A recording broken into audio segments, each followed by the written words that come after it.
Today on the Sean and Bo Show, the King returns home. We'll have Stephen Babb on from the Bleacher Report to discuss NBA trades and possibilities. And with the World Cup coming to a close, can the NFL take a page from FIFA's playbook? Plus, Bo has advice for all you degenerate gamblers out there looking at Super Bowl futures. It's all coming up on the Sean and Bo Show. Mama needs a brand new bag.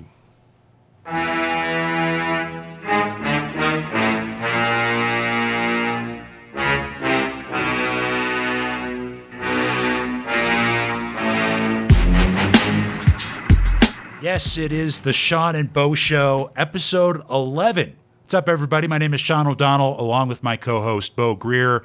Bo, it comes around once a year, and it always seems like a good idea, and I always turn it on, and then 5 minutes later, I'm sick of Berman yabbering on about absolute nonsense. I'm talking about the Home Run Derby. Come on, give me one Berman impression. You were doing a good one when I walked in. There you go. Oh, I love it. You know, it was cool during the steroid era. Yeah, it made it a lot more entertaining. Yeah. Now all these players look like golfers out there standing. Like in the golfers and slot receivers in the NFL. I mean, these guys don't have the physique to yank the ball out of the stadium. Do you remember the home runs we used to see when we were kids? I feel sorry for this generation. They think the home run derby's a joke, and, well, it is now. But if you're out there and you're bored, get on YouTube and look up some of those, like, 1990 to 1998 home run derbies. You're going to see some monsters out there. My favorite part of the Home Run Derby is just watching the little kids out there in outfield just absolutely mobbing each other, mugging each other for the pop-up flies, kids getting knocked over left and right. Yeah, you know what that actually is? Those 50 or so kids represents the last Americans playing baseball. That's actually the last 50 kids in the country that actually play baseball. The Dominican Republic and Puerto Rico are part of this country, though. Yeah. Okay, let's go ahead and sell that one to the lower states. Now, of course, Bo, the monster, the Leviathan in the world of sports over the last week has been LeBron James going home. Oh, I said it last week, sound like a fool. Never thought it would happen. You sent me that text on, was that Friday? Yep. Yeah, Friday. And I didn't believe it. I was throwing beer on the shelf, and your response is just, what? I was like, what? Cleveland? Never seen it coming. Hit me like a freight train, man, and I'm still kind of getting over it. You know, he just got closer to the Pacers. That's all that happened. You know who the real winner in all of this is, Bo? It's whoever holds the royalties for that song, I'm Coming Home, that was played on every radio talk show and on ESPN ad nauseum. But with LeBron going back to Cleveland, tons of possibilities in the NBA world. So we bring in our friend from the Bleacher Report, Stephen Babb. Stephen, how are you, my friend? I'm doing excellent. Glad to be here. Well, thanks a lot for joining us. I had said in a previous episode, I don't think that LeBron James leaves this year. I think it's going to take another playoff loss by the Heat to lure him away from Miami, but obviously I was wrong. It's kind of old news at this point. Of course, we all know he went back to Cleveland, but now we can kind of look at the reasons why now? You know, why did he choose to leave this Miami Heat now, Bab?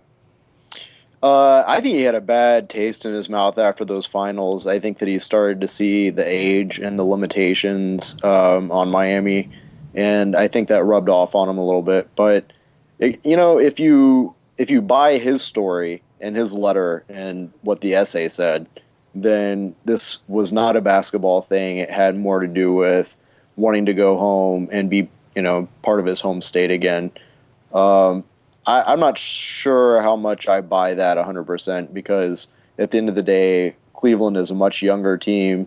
They've got a lot of assets that they can use to upgrade the roster. So I think that he was probably thinking about basketball since the finals.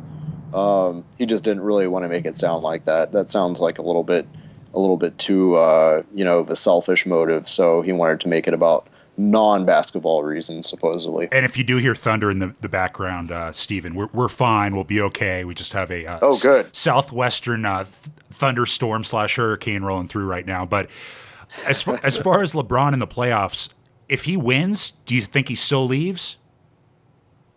No, I don't. I think that now, I think he might have left eventually. He said that he had always wanted to retire in Cleveland. I don't think he would have left this summer. So it just wouldn't have made sense timing wise. And he has a opt out. He could have opted out again next summer. So the finals had a lot to do with it in my view. There's no way to prove that, but if you remember after game 5 when he was on the presser, he seemed really dejected. And I mean, how else do you expect him to seem? But when they asked him, "Do you plan on staying in Miami?" he gave a long pause and thought about it, and he didn't look happy. So it's hard to believe that this was, fated, and that he would have left had they won. I think that he would have waited for at least another summer. Cool. How's it going, Steven? This is Bo here.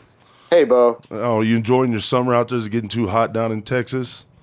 We've had a relatively mild one. We've, like you guys, I guess, had some thunderstorms to cool things off a little bit, but today was a hot one. I noticed. Yeah. Old man Bo, always trying to talk about the weather. Yeah, I always got to ask about the weather. One of my favorite things to do is watch the Weather Channel and just say, "Hey, look at those poor suckers over there. They're getting pounded right now." But I'm glad to see you're making it. And just checking out one of your articles you wrote yesterday. It was along the lines of what Brian Windhorst on ESPN.com had reported about the 2-year deal coming up, $42.1 million. And in 2016, 2017, the Cavs will be renegotiating a TV deal. Could you elaborate on that and explain to us how he could potentially be positioning himself for a bigger max deal in the future? Well, not only is it only a 2-year deal, but he actually has an opt-out after this season. And there's that. It's a little bit less clear how that opt-out gives him any advantage financially, except for the fact that if I guess things are going terribly in Cleveland, he can leave. It's hard to imagine him doing that. But I guess in terms of the long-term league-wide, there's going to be a new TV deal which could raise the salary cap and raise the max deals. So right now there's a limit on how much an individual player can be paid, and that could potentially be increased in, I guess, what are they saying, 2016 or 2017? Yeah. So it's for him. Obviously, he's the best player on the planet. He deserves a big paycheck. He gets paid millions and millions and millions in endorsements. But as if the endorsements aren't enough, he's definitely deserving of a max deal. Now, with him going to Cleveland, of course, their future looks bright. Bo and I were just checking out that awesome dunk and subsequent block from Wiggins during the NBA Summer League. So, I mean, that guy's got some hops. He's a beast. He looks explosive. He looks a little scary out there. But the team he left, the Heat, look to be in shambles right now, as evidenced by.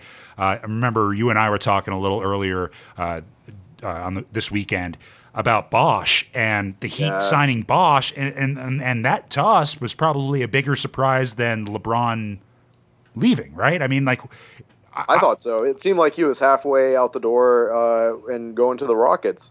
Yeah. I just don't understand. I mean, where do you see the Heat? Are they going to re-sign Wade too? I mean, Bosch and Wade by themselves, absent a major facilitator to throw the ball to the bottom of the corner where Bosch loves to stand. I mean, absent that player, like, what are they thinking here? I mean, Pat Riley, is he making a big mistake? Is he going to deal Wade? What's best case scenario moving forward for the Heat? Well, you have to remember they're in the East, and the East is a pretty soft conference. So even though it seems like they've gotten a lot worse, they signed Luol Deng on a 2-year deal. Obviously he's not going to replace LeBron, and he's not near the playmaker that LeBron is, but it gives them at least a little bit of stability at the small forward spot. And, I think the big question is, how many touches is Bosch going to get, and what's he going to do with those touches? And, he used to average 24 and 10 back when he was playing for the Toronto Raptors.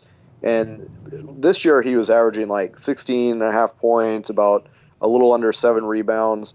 And it just shows how much he's deferred and how much he's taken a step back. So the big question for their ceiling as a team hinges on Bosch ultimately. Can he return to form and maybe not 100% return to form, but can he get back to being the main guy like he was in Toronto? As far as Wade goes, I think he's going to resign. They keep on talking about. He's not going to get max money though. It doesn't seem like it, but he's going to get paid. I think they can go over the salary cap to sign him, so he's going to get paid pretty heftily. The question is how long, and I think they were pushing for a shorter deal with Wade than the one that they inked Bosch to, which was for 5 years. So Wade, I think they are hoping for a 2 or 3 year deal, so that they aren't quite as strapped down financially over the long term and can potentially make runs at another superstar group. But Wade wants to get paid too. He's meant a lot to this franchise. Of course, he won a title with them before LeBron even came to town. So, at the end of the day, Riley wants to take care of his guys, and Wade has always been his guy. Yeah. It's interesting to me that when all this trade talk started, Steven, I thought we'd just be mellow, and LeBron still is able to steal the show away from him. Snatched it. Came up like a catfish and just took the bait and ran with it. So here's Melo. He's going to stay with New York, correct? That's right. He's going to be there. He's going to get his money. What kind of pieces do you think's out there? Because, I've had a lot of water cooler talk the past few days talking about that one. Who do you get to get New York to actually put a team around Melo? Because as he gets older, he's starting to become Charles Barkley. He's like the guy everybody's like, minus the defense. Yeah, minus the defense. He's just like, I just want him to win one. Come on, So. Yeah, he may never. I don't know. I think they were going after Pau Gasol. That obviously didn't work out. Pau's going to the Bulls. They were hoping that getting fellow Spaniard Jose Calderon from the Dallas Mavericks would help kind of recruit Gasol, and not to mention the fact that Phil Jackson's running the show in New York now, and he used to coach Gasol. So, but anyway, that never happened. Gasol signed with the Bulls today, correct? That's right. Yeah, he worked out a deal with Chicago. So, so much for the persuasive powers of Phil Jackson, at least in that case. But the problem ultimately isn't so much about who's available; it's about how much they have to spend this year. And because of a huge contract belonging to Amari Stoudemire and another pretty big contract that Andrea Bargnani has, they just don't have any money to spend, except for the taxpayers' mid-level exception, which is $2-3 million bucks. So they're really limited in terms of what they can do right away. That's why a lot of people thought Carmelo might bolt in the first place and go to Chicago because they would be able to win a little bit sooner. And it's going to take New York another year, I think, to really get anyone of any with a reputation or a big name. Right now, they're just too strapped to be able to afford someone. But give Phil Jackson time. He's going to do something. He's going to make a splash. People do want to play for a guy with vision and a guy who's won championships. So in time, I think that they could be all right. Speaking along those lines of playing for someone that is accomplished, I've seen a story where Derrick Rose has agreed to do his rehab here in August with the USA team for Coach Krzyzewski. What do you think about that? Do you think he's going to be feeling any backlash? Because you know how people love to jump on guys coming back from injuries and playing in leagues or things that aren't affiliated with the organization.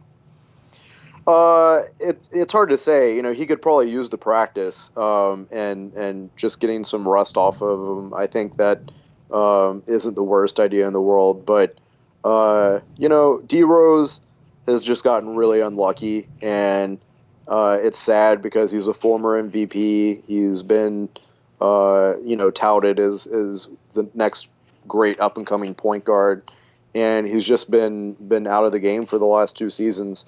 So I think that, people are eager to see him on the court, eager to see what he can do. Of course, he gave a workout for Carmelo Anthony when Anthony was in town. And everyone who's seen him says he looks great right now. So I think it'll be all right. I don't expect too much backlash. It would be one thing if you're I don't older. know. I mean, this is the same guy who people were giving him crap for making Adidas commercials and Okay. not even playing. I mean, Yeah. Well, those Bulls fans are tough. The Bulls fans, I guess, it's a different culture a little bit. now one of the other moves that we saw was, and speaking of somebody who probably needs some practice, Kobe Bryant. He's going to be back. He's had plenty of rest, one could gather, and now he's got Jeremy Lin on the squad as well.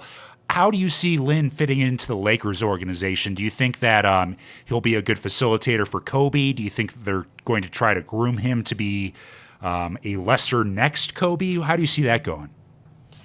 Well, I think the big impetus for this move initially was just they needed to get some star power. Not that Kobe's not enough, but they whiffed on Carmelo. They put some feelers out for LeBron even, and obviously that didn't materialize. So I think they were just looking to make some kind of splash. And Jeremy Lin's not going to be a superstar. He had actually one of his best games during the initial Linsanity with New York. He had one of his best games against the Lakers. I think he scored 37 points or something ridiculous. But I don't think he's going to. I think over the last couple of seasons with Houston, he proved that he's not the superstar we thought he might become. That doesn't mean, like you said, that he can't be a nice playmaker and complementary piece and a guy who helps get Kobe the ball. And he's also shown that he's a pretty good spot up shooter. He can hit some 3-pointers. The big thing for LA, besides the splash, besides the fact that he's going to be wildly popular with the fan base out there, the big thing is also that they need some insurance behind Steve Nash, who's 40 years old. So, Lynn gives them that at the point guard spot and ensures that if Nash goes down again for any period of time, that they're not completely hung out to dry. Finally, Bab, one of the big names being thrown around, and you're going to have to explain this to me because I'm a little slow when it comes to these contract details. Kevin Love. Now, Right. how and when could he potentially get on a team like the Cavs? What would have to happen? Right now, the Cavs would have to be willing to give up Andrew Wiggins, and they have given no indication that they're willing to do that.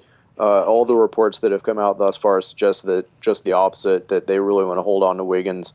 But Minnesota right now can kind of name its price, and the reason why you're hearing so much chatter about Love going to Cleveland is that reportedly Love would be willing to sign an extension were he traded to Cleveland.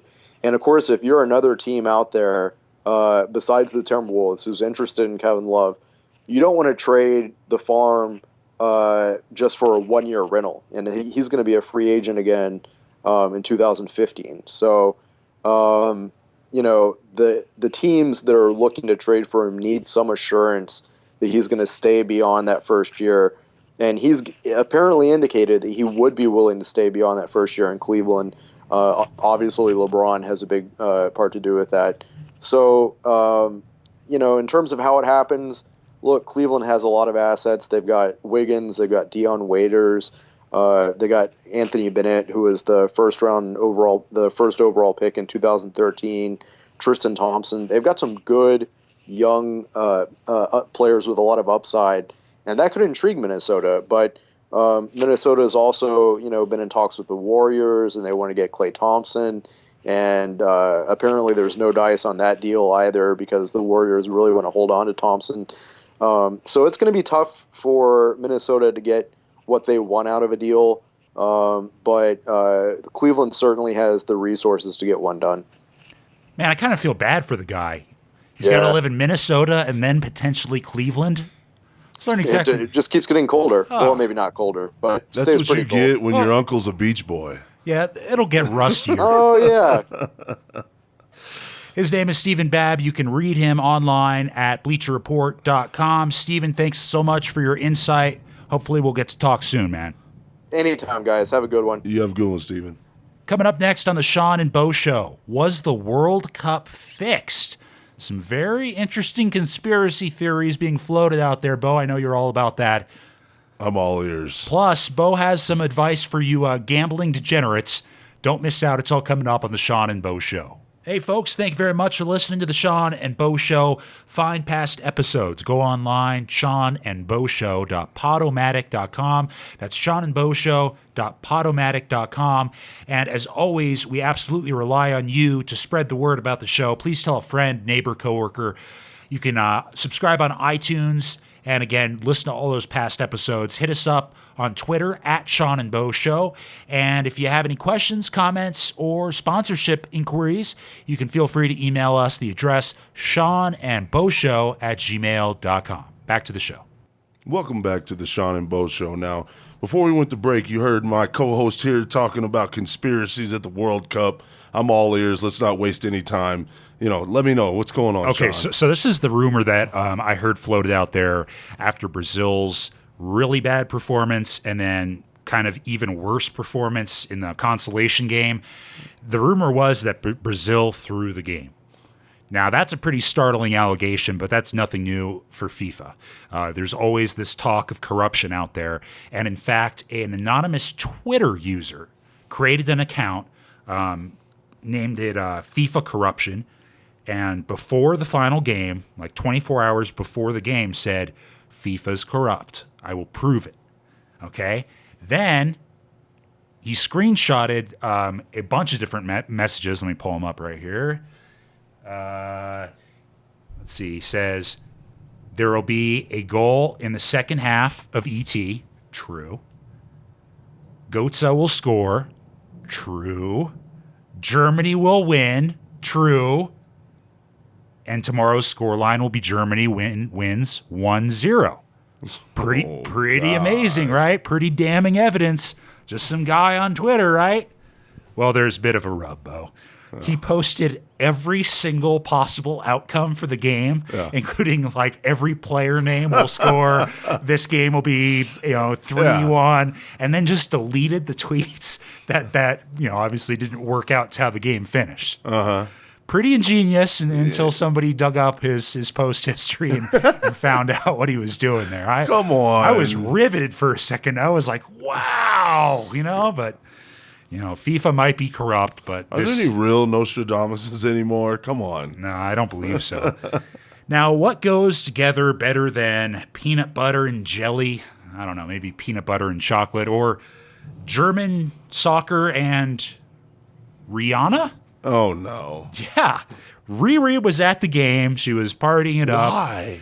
Well, because that's where you want to be, man. If you could be at the World Cup, you'd be at the World Cup. No? I'd get the heck away from this thunderstorm and be there right now. But what's weird to me was that she was not only there, but actually partying with the team afterwards. There's pictures all over Twitter of her with Goetze, who scored the winning goal, with a bunch of other German star notables, and even holding the World Cup. They brought Rihanna the World Cup to hold, Bo. Oh, my goodness. Why? That just shows that in life, so many people are just blessed with luck.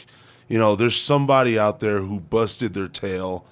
Landon Donovan, he never got to touch that thing. But Rihanna? Oh. Well, he's probably touched Rihanna. A lot of people have touched Rihanna. Let's just go ahead and get that out there.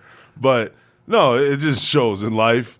I believe I told you that story about Jamal Anderson came and gave us a speech at my senior banquet when I was playing college football. And I didn't know that his dad was one of the bodyguards for Muhammad Ali. So what eventually would happen was him and these kids who grew up on the compound would play with Muhammad Ali's boxing memorabilia. And he just told a story about how they would fight over the championship belts. Like nothing. They would have the belts. The kids would wear them. Whoever won the boxing match, whoever won the game of pig or horse, you would get one of Muhammad Ali's championship belts. And I'm just like, there are museums, there are historians, there are pro fighters that would just have loved to touch that belt, just smell it one time. But yeah, some punk kid whose dad's a security guard gets to play games with. He's playing Ring Around the Rosie in the backyard with the BC belt or whatever. The other thing Rihanna did at the game, which is becoming more and more of a trend, was flash the bra. What did she flash? No, there's a little something there. Come on now. But this reminded me because as the World Cup went on, following this story last week of a Belgian fan getting an endorsement deal, a modeling contract with L'Oreal. Did you hear about this? No. Well, okay, we'll get to that in a second. But after that news of that broke, I noticed more and more females just hamming it up in the stands, cheesing for the camera, just trying to get noticed. But yeah, this Belgian fan who absolutely drop dead gorgeous was photographed watching her Belgian national team, and the picture went viral, and L'Oreal approached her and they were going to do a modeling contract. You know, she's only like 17 years old, so this is a big deal for her. And so the contract was apparently set. And then a few days later, they canned her, man. They got rid of her because, and this is what just drives me nuts, okay? She posted a picture of herself on a hunting trip where she had shot and killed an oryx, which is like an African. They have them in New Mexico. We do have them here, and I can tell you firsthand, Bo, they are delicious. Oh, nice. Leave this poor girl alone, man. Like, get over yourself, PETA people. Well, maybe it was because she also referenced that she was going to go hunting for Americans. Yes. But, I mean, even if she did say that, it's the World Cup. I mean, come on. She's not an American. They do hunt for food in other countries. This is the way life works. I just don't understand it. It's not like an oryx is some endangered species. It's not like that cheerleader in Texas who got busted who was like standing next to rhinos she had shot. No, this is an actual game animal that people do kill and eat. And now we live in the really most censored society ever created. That's all it is. Nobody can say anything. Everybody's got to be PC.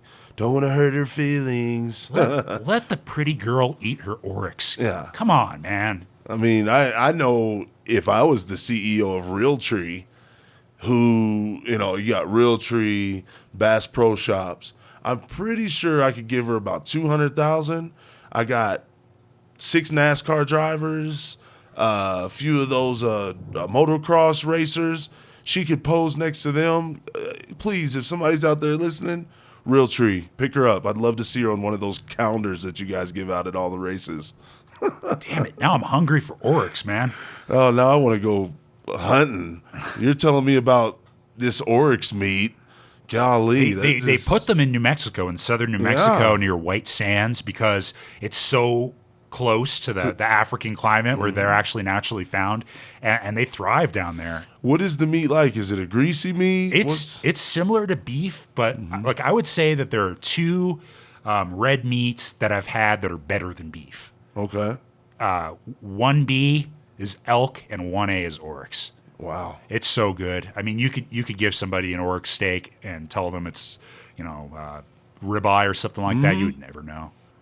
Oh, my gosh. Now I know why people are always trying to get their hands on those. Go clean the guns. We're going, Bo. Yeah. Okay, well, the NFL might look at taking a page out of football's playbook, and that is the ubiquitous sponsorship we see on the uniforms or kit or whatever they call it with the stupid soccer fans.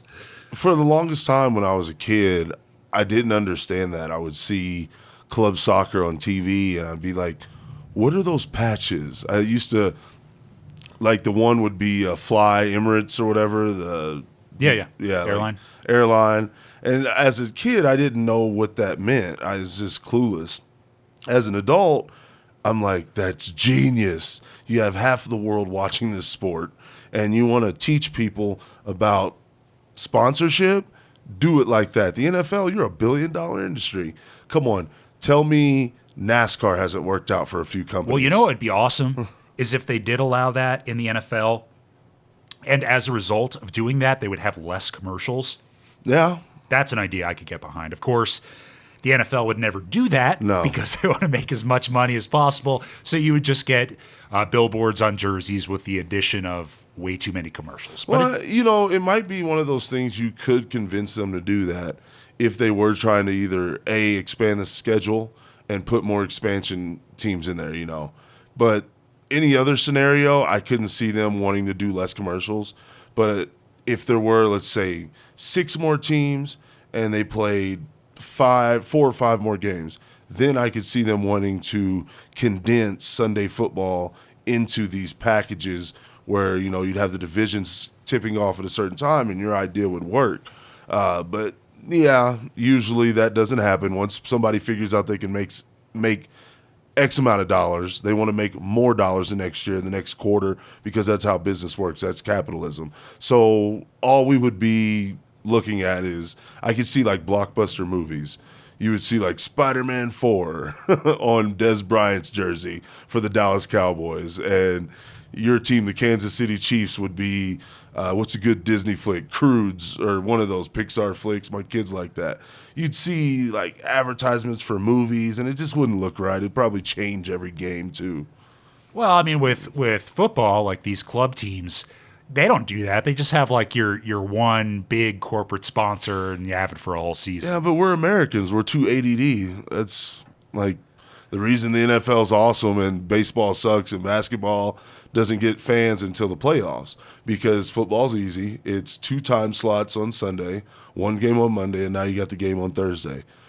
You put the same sponsorship on the jerseys day in, day out, week in, week out. That would become stale. You would hear complaints. People would be like, I really don't like this.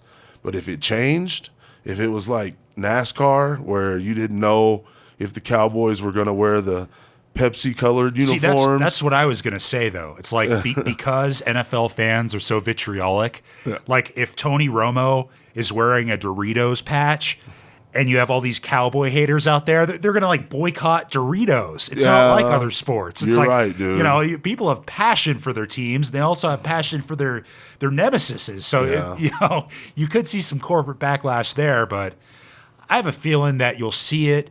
It won't be as in your face as it is with soccer, but I think you're going to see it eventually. You notice how it was like 3 or 4 years ago here in Albuquerque, they tried to sell Dallas Cowboys things like they do in Dallas and the surrounding area. It was a lot of the Cowboys sponsors. Like one of them was the pickle company.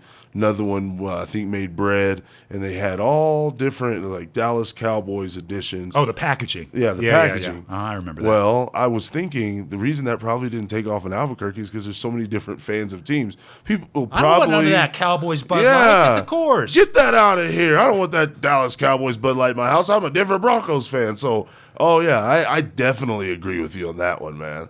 I'm a beer guy, and people already start asking about that with the NFL season approaching.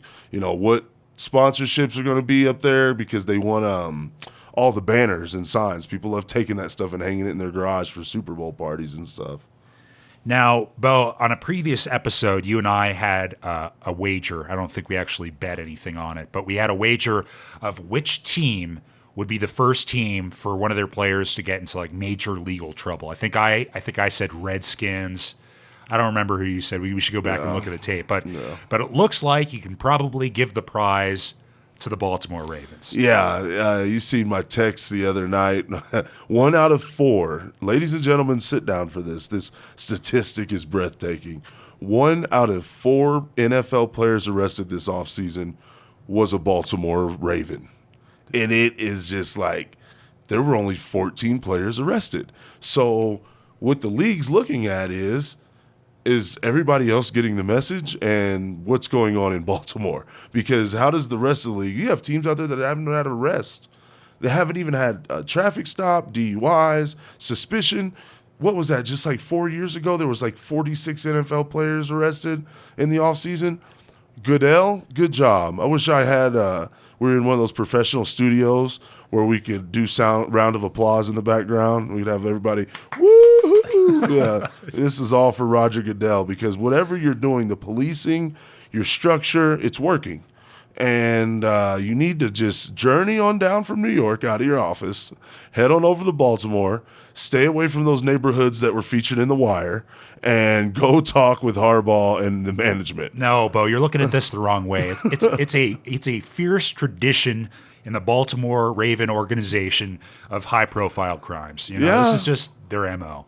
You're right. Now, before Bo offers you some great advice to make you some money here in the offseason by betting on Super Bowl futures, a couple other interesting stories around the league. First of all, Jimmy Graham. Now he, of course, Pay the man. Yeah, pay the man is right. Now, he's the Saints tight end who's claimed that he is not a tight end, but rather a wide receiver. Now, a couple of things. First of all, today he filed the official appeal. He's going to appeal that decision where the courts found with the team that he was, in fact, a tight end. But two, Adam Schefter is now reporting that the Saints are allegedly in the middle and looks like it's going to happen of a deal that would make Jimmy Graham the highest paid tight end of all time. Yeah, I think it would be about time. We know what happened to the last guy that held that title. He was just receiving a letter from the warden telling him that he could be transferred to another maximum correctional facility. Yeah, Mr. Hernandez, that's the guy. Well, meanwhile, Pro Football Focus actually looked at the numbers. Okay. And what they did was analyze the number, let me get this right, the number of snaps split out at wide receiver versus the percentage of snaps where they were lined out at tight end. And they analyzed all tight ends in the league and tried to find out like what tight end is the most wide receiver-ish. And Jimmy Graham is not even the most wide receiver-like tight end. Wow. There were actually a few that were in front of him on that graph. Tony Gonzalez, who's no longer playing. Let's see, you had Alshon Jeffrey and Jacob Tamme. They were both ahead of him as well. But I mean, he is in like the upper 80% of all tight ends in terms of where they line up. That a lot of that has to do with the coach and formations, which something me and Sean and I, to use That's right, proper use the King's English when you're in the studio. English. We're going to do a little football segment, and we're going to educate some of you people out there that may not be as knowledgeable in football as people who maybe played the sport growing up or had a family member who was a coach or a player. But, Jimmy Graham leads statistically. He's in the top 10 in 4 categories that are traditionally held by wide receivers. So I understand his argument because Des Bryant is a good example of that. Garrett likes to send Bryant in motion to pull safeties out, pull linebackers out, so he can open up the room for the run because we know that Garrett loves to run in between the tackles. So if you are the primetime target and you are the guy being sent in motion, you understand why that is. Jimmy Graham, his agent, the position coaches, Drew Brees, they understand how valuable he is. It's just time for him to get paid, and this is business. If they just gave away money, these guys would be getting paid like baseball players. They're trying to slow down the progression of the salaries in the NFL. Look at Major League Baseball. It has had to go to this global game. It has had to sell rights to everybody under the sun just to pay these guys. Just be glad that the NFL, with a 16-game schedule, is still trying to keep these guys' salaries down, because if you've been to a Major League Baseball stadium, you know how much a ticket can be, and they play 62 home games. So just, I understand paying the man, but I also understand the fight from the GMs and how they have a money tier and their systems. Because if everybody just got paid how they perform, based on how they performed 2 years ago, the league would go bankrupt. I mean, heck, right now, you could give Des Bryant $46 million a year and not think twice about it because he's the only person on the Cowboys that's worth anything. Yeah, well said, Bo. Yeah. By the way, your boy Tony Romo has apparently totally given up golf to save his back. So finally. Yeah, so how long has he been an NFL quarterback? Oh, it's going to make me mad. He's been in there, 7 years now? And you're finally giving up golf? Way to go, Tony. You're really focused, buddy. Gosh. Okay, before we get to your gambling story, Bo, it just occurred to me that this story totally lost momentum, and I'm not entirely sure why. Seems like a couple months ago, everybody was talking about the Redskins and their name change. Yeah. What happened to that story, man? It's just dropped off the radar. Like, okay, all right, I guess you're going to keep it the same. People wake up and they realize that, a lot of these groups, what scares me is there's these groups, some of them are money-grabbing groups. You don't know.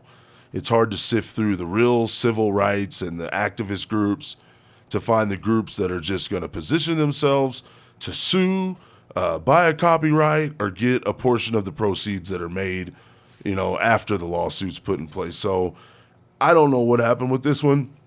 Your guess is as good as mine. I mean, it was getting congressional, attention. Like it seemed like it was all over the newspaper almost every day. And now it's just like, oh, okay, well, I guess we'll talk about it next offseason when we're really bored. Yeah, just sort of no surprised me. World Cup. I thought that there was so much momentum. There's so much pressure that I thought this was probably gonna happen. And now it's like, well, you can't find coverage on that story if you were looking for it. No, I was Googling it just a few days ago because me and my wife were talking about it. Same thing. It's the same thing. Where do these stories go? The stories have changed. Like, for example, NCAA stories.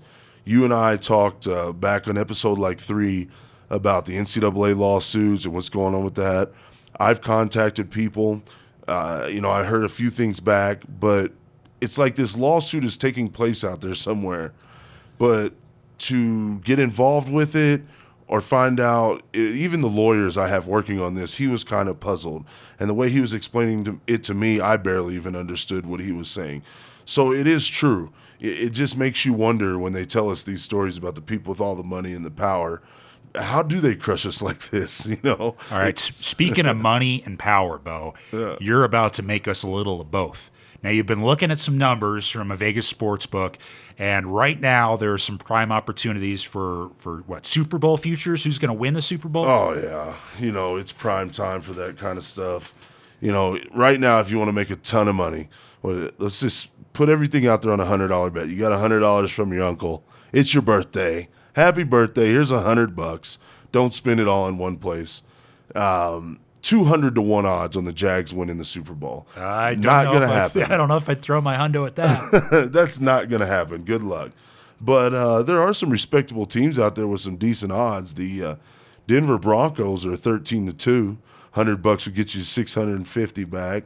And the Ravens, Bengals, Giants, and Chargers all come up on a list of 40 to 1 odds. Whoa, wait a minute. The Chargers have better odds to win the Super Bowl than the Chiefs? Well, I wasn't going to bring that up, but I guess you want to talk about it.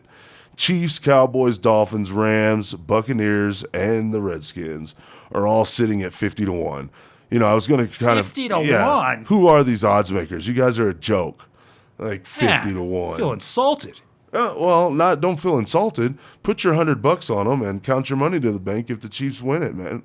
All the way to the bank. You could laugh at these guys, but I think the best one out there when I look at it, if Jimmy Graham deal falls through, I'll change my mind in a week. But the Saints, they're 14 to 1. I'd get a little more than $100, but I really feel confident about the Saints this year. You got to think that defense is coming back with the right pieces. They've had a year and an offseason to work with Ryan's defense. You got the head coach, Peyton. He's 2 years off of his suspension.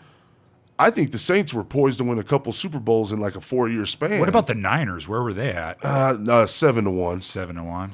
They're a good one, but I'm not confident in them for some reason. And they lost a lot of pieces. Look at their list of people they lost during the whole free agency period. I was like, wow, it's like that. It's those guys, it's those pieces where I'd have to look at the list right now where you don't notice it until they're talking about it in week 13. And they're like, oh, they need to replace this guy because they've lost 6 games. Very interesting. Well, as always, if you profit from any of Bo's advice, please send 10% to Sean O'Donnell, P.O. Box. No, I'm just kidding, Bo. They can cut you off if the Saints win. They can ship you in. Oh, no, don't worry about it. It's all good. You take that money, you have some fun with it, and go out there and do a little Bigfoot hunting. That's right. Well, there was no Bigfoot news this week, so for now, that's going to do it. We'll be back next Monday with episode 12. So until then, Bo, I'm Sean O'Donnell. Tip your pizza man. Thunder rolls and the lightning strikes.